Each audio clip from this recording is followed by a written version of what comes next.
Konrad Zuse was a science nerd and inventor of the future. But in 1935, he was just another engineer in Berlin, trying to progress and get along with his colleagues. But he had a sharp mind, and he was easily bored. As a student, my father studied at the same university where I'm working. The name was at this time Technische Hochschule Charlottenburg. And there he started machine construction. Then it was boring for him. Then he changed to architecture. It was boring for him. At the Heinkel Aircraft Company, he did endless maths equations to calculate the effect of wind on airplane wings.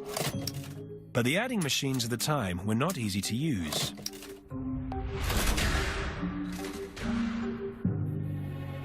Everything had to be inputted by hand. The monotony was sending Zuse crazy, and he was driving his colleagues up the wall too. These calculations were horrible for him. And he thought about, at this time, he thought about, how can I make it easier? Zuse thought he must not be alone in his hatred of the adding machine. He was sure there was a huge amount of people that would appreciate a machine that could do complex calculations without having to input every tiny detail by hand. He saw a market in Germany at this time, and he thought everyone needs such a machine, and then I can get rich. Zuse's idea became an obsession. He left his job and moved in with his parents to work on it.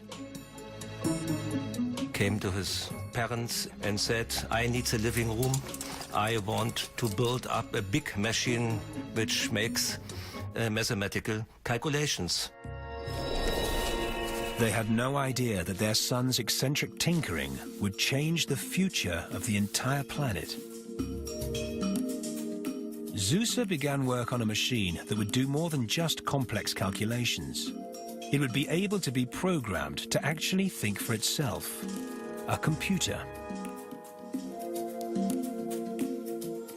But to program it, he needed a language that both man and computer could understand. Zuse found that the solution lay in an ancient mathematical system called binary. He learned how it used sequences of ones and zeros to represent numbers similar to Morse code. It was a language so simple, even a machine could follow it.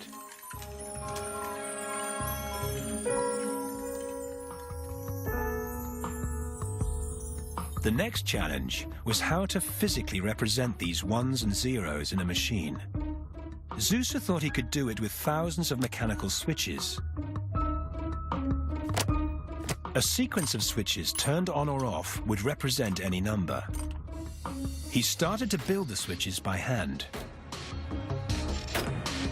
He took metal sheets, and then he took a saw and he made a template and structures. He had about 30,000 metal sheets. One by one, Zuse turned the sheets into the thousands of intricate metal switches that would create his binary sequences. However, if even one switch was out of alignment, none of them would work. He had to find a better way.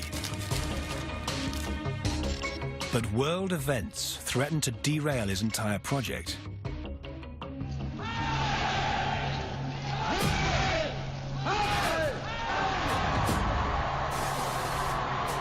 In 1939, Konrad Zuse was called up to fight for Hitler.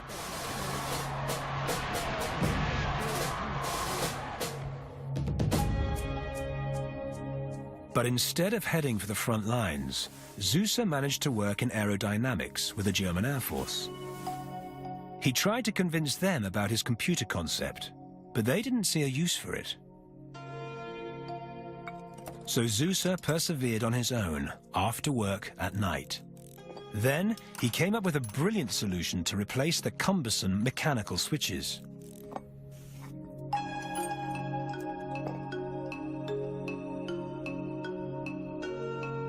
He salvaged electrical relays from old telephones and used them instead. The relays became the switches that would create his binary sequences. It was the major turning point for Zeus's conception. No more awkward moving parts, just the efficient hum of electricity. December 1941. The computer was finished. 6 years of work and 2,500 electrical relays were waiting to be switched on. It was the moment of truth.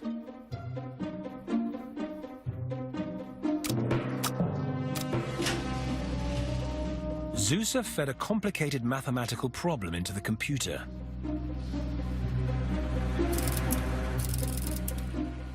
Within minutes, it delivered the correct answer. He had done it. Konrad Zeuser had built the world's first fully programmable electronic computer. He had a vision.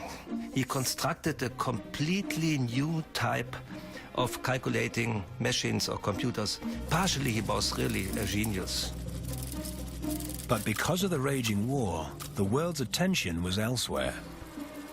There was no press, there was no sensation, there was no report in any newspaper.